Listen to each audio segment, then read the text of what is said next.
companion for the men and women who honorably served our country. Yeah, the Maryland VA health care system is now researching about the effect a foster pet can have on elder veterans. So in tonight's RBC Wealth Management Veterans Are Heroes report, WMAR 2 News' Eddie Kadam shows us how vets fostering pets is a life-saving connection.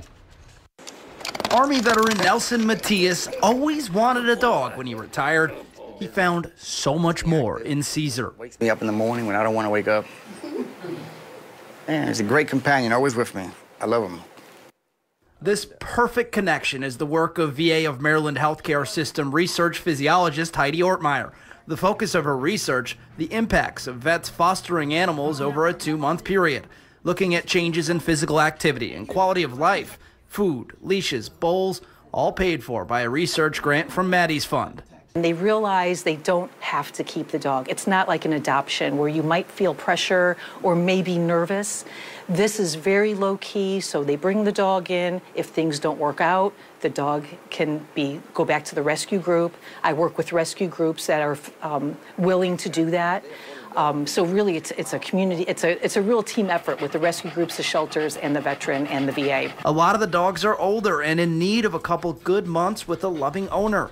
Herman Smith's time with Cliff started just in time. I had just lost my oldest son November the 1st, 2014. 5 days later, my wife of 50 years I found in the house dead. And after all of that was done, I went through a real bad depression state and probably was on the verge of being suicidal. He realized he couldn't handle living at home anymore and decided to move into a senior community.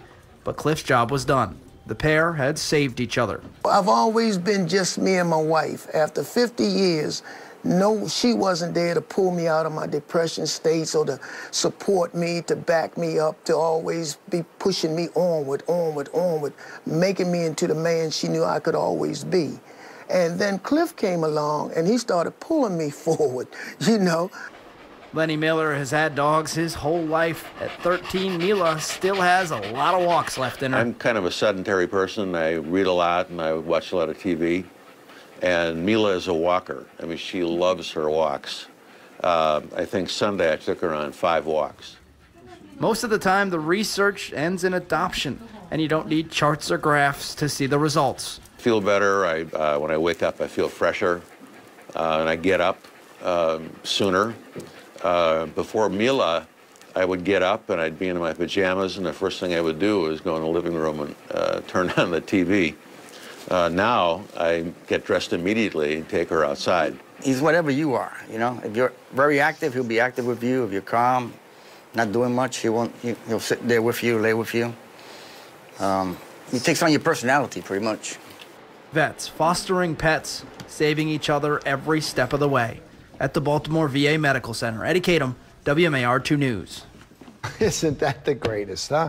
Most of the time, the vets end up adopting after the foster period. Of course they do. Cliff's new family is looking forward to a play date with Herman sometime soon.